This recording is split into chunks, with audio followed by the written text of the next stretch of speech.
के नए supreme leader Mustafa Khamenei को लेकर बहुत बड़ा खुलासा हुआ है।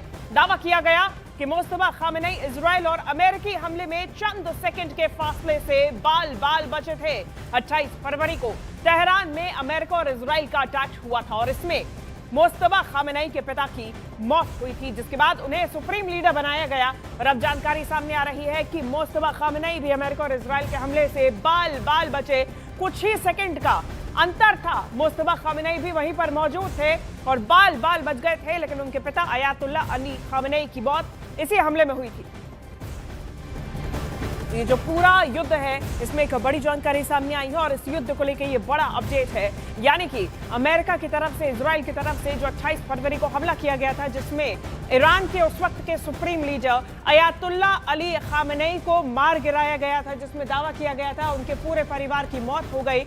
उस हमले में चंद सेकंड के फासले से ही मुस्तफा खामेनेई की जान बची थी। मुस्तफा खामेनेई उस हमले के वक्त वहीं पर मौजूद थे, लेकिन कुछ ही सेकंड के अंतर में उनकी जान बच गई और अब वो ईरान के नए सुप्रीम लीडर बन चुके हैं मुस्तफा खामेनेई। और अभी सुप्रीम लीडर पर भी अमेरिका और इजराइल दोनों हमलावर हैं, दोनों निशाना साध रहे हैं। अमेरिका ने तो ये तक कह दिया कि हमें नहीं मालूम कि मुस्तफा खामेनेई जिंदा हैं या फिर मर गए। और मुस्तफा खामेनेई को लेकर जो खुलासा हुआ वो चौंकाने वाला है। खुलासा ये हुआ कि 28 फरवरी को खामेनेई कंपाउंड पर अटैक हुआ। पूरा खामेनेई परिवार कंपाउंड में ही मौजूद था। ऐसे में हमले में मुस्तफा की पत्नी की मौत हुई और हमले से पहले गार्डन में टहलने के लिए ये पहुंचे हुए थे।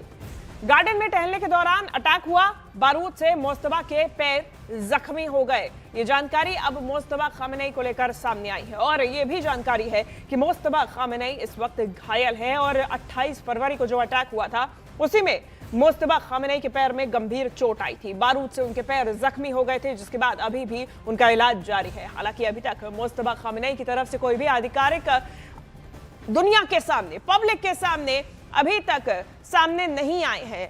एक बयान जरूर सामने आया था जो कि एक न्यूज एंकर ने पढ़ के सुनाया था, लेकिन उसके अलावा मुस्तफा खामेनेई ने अपनी प्रेजेंस, अपनी मौजूदगी अभी तक दर्ज नहीं कराई है। एक सेकंड से हालांकि मुस्तफा खामेनेई बच गए, इनकी भी मौत हो सकती थी, जैसा कि अमेरिका और इजराइल का दावा है। उनका अटैक जो हुआ था खामेनेई कंपाउंड में, वहां पर उस वक्त खामेनेई का पूरा परिवार मौजूद था। हालांकि कुछ दिन बाद जानकारी यह भी सामने आई थी कि मुस्तफा खामेनेई की पत्नी का इलाज जारी है, वो भी जिंदा है, लेकिन अयातुल्ला अली खामेनेई की मौत 28 फरवरी को हुए अटैक में ही हुई थी और इसी अटैक में मुस्तफा भी घायल हुए थे, उसी दौरान उसी कंपाउंड में मौजूद थे। तो एक तरफ नेतन्याहू वीडियो पर वीडियो जारी कर रहे हैं, तो ईरान के नए सुप्रीम लीडर मुस्तफा खामेनेई अब तक सार्वजनिक रूप से बाहर नहीं आए हैं। हाँ, 12 मार्च को उनका एक संदेश जरूर आया था। ईरान के मीडिया ने एक एआई वीडियो जारी करके खामेनेई इज बैक का दावा किया था, लेकिन इन सब के बावजूद व्हाइट हाउस से लेकर तल अवीव तक बस एक ही सवाल गूंज रहा है कि क्या नया सुल्तान वाकई सलामत है या फिर रेवोल्यूशनरी गार्ड्स किसी बड़े सच को छुपा रहे हैं।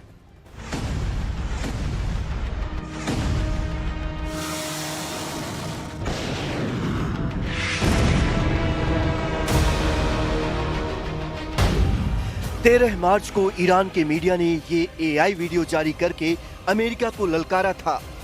कहा था Khamenei is back. Khamenei is back.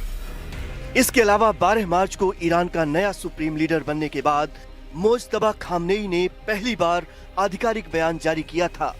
यह बयान ईरान के सरकारी टीवी चैनल पर चलाया गया था, लेकिन मुस्तफा खामेनेई खुद कैमरे के सामने नहीं आए।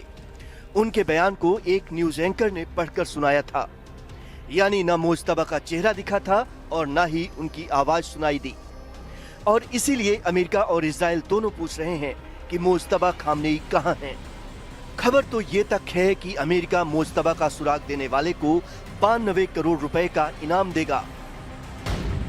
हालांकि ट्रंप ने कुछ दिन पहले बयान दिया था कि उन्हें लगता है कि मुस्तफा जिंदा हैं।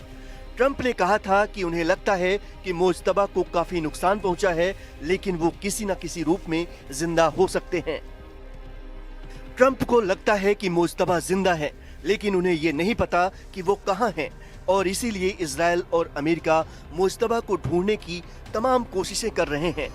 वैसे ईरान के नए सुप्रीम लीडर मुस्तफा खामेनेई की हालत पर दुनिया भर में किसी रिपोर्ट में कुछ लिखा गया तो किसी रिपोर्ट में कुछ और। रॉयटर्स की एक रिपोर्ट के मुताबिक मुज्तबा खामनेई को हमले में हल्की चोटें आई थीं। CNN ने दावा किया था कि उनके पैर में फ्रैक्चर हुआ, आंख के पास चोट लगी और चेहरे पर भी हल्की चोटें आईं। ब्रिटिश अखबार द सन की रिपोर्ट में तो सबसे ज्यादा गंभीर दावा किया गया। रिपोर्ट के मुताबिक हमले में मुज्तबा खामनेई बुरी तरह घायल हुए और कोमा में चले गए। द सन की रिपोर्ट तो ये भी दावा करती है कि मुज्तबा खामनेई की एक टांग काटनी पड़ी और लीवर और पेट को गंभीर नुकसान पहुंचा। यानी मुज्तबा कहां हैं, कैसे हैं, किस हालत में हैं, किसी को पक्के तौर पर कुछ भी नहीं पता।